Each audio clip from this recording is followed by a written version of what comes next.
Hi, hello. Magandang hapon.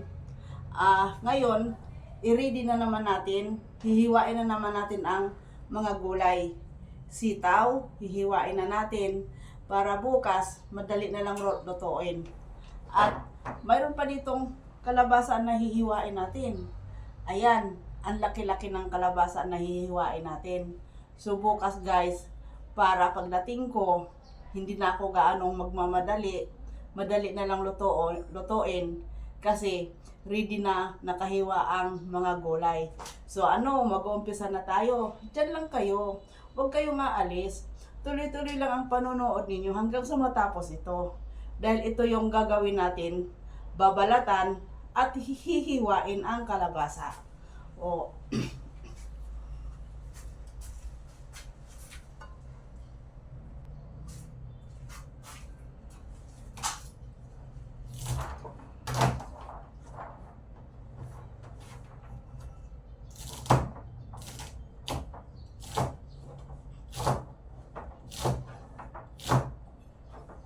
kayo, ganun din ba kayo pag naghahanda kayo ng mga lulutuin?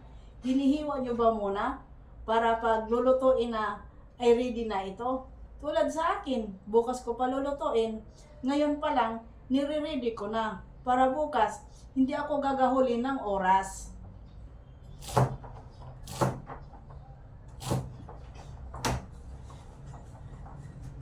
Ganito lang yung hiwa ang ginagawa ko sa sitaw.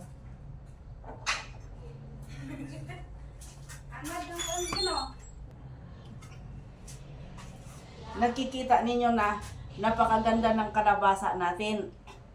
Masarap na masarap ito pag ganitong klase na kalabasa.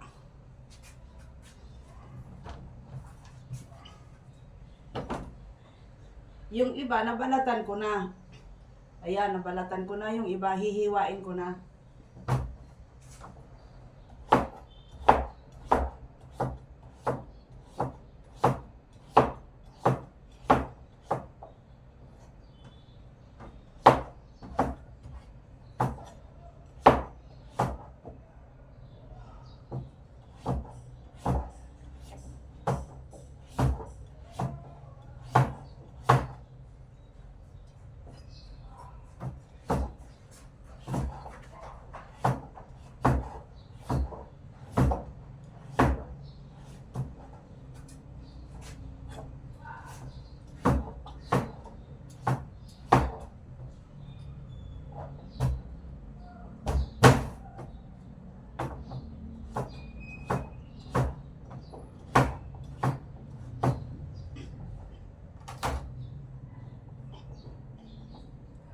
Ayan, ganitong klaseng hiwa ang ginagawa ko sa kalabasa. Para madali lang siyang lumambot, hindi gaanong makapal. Papaya. Ito, puti.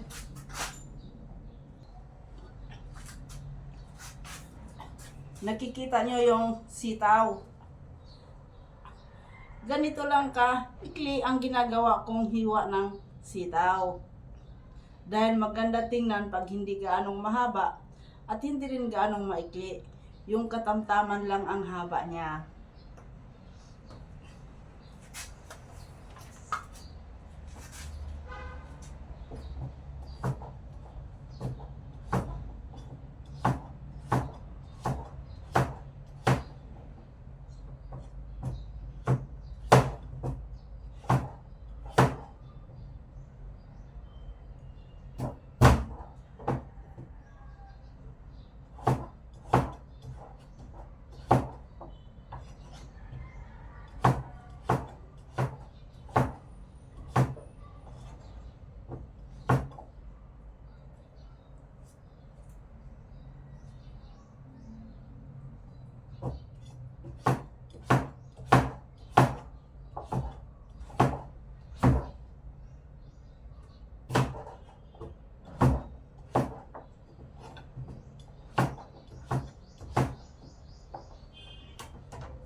Ito na naman ang isang kabiyak ang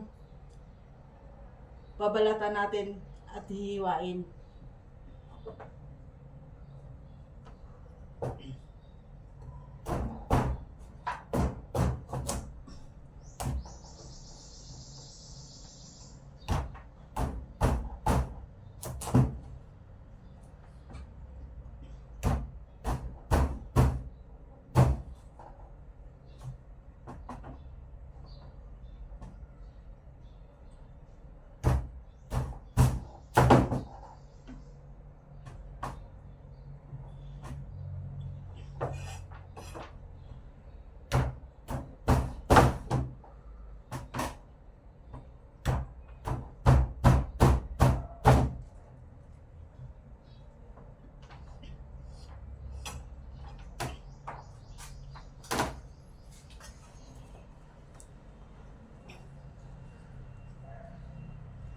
Alam nyo ba kung magkano ang isang tali ng sitaw?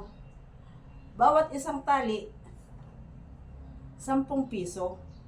At ano lang kung ilang piraso, 1, 2, 3, 4, 5, 6. 6 na piraso lang ang 10 piso. Napakamahal ang mga gulay ngayon. Sobrang mahal. Pero dahil sa kailangan natin, hindi natin maiwasan, nabibili talaga na tayo ng gulay dahil ito ay kailangan natin. Dahil kung puro naman karne, magsasawa naman tayo sa puro karne. Kailangan talaga, bibili tayo ng gulay at isda. Bye-bye! Thank you for watching!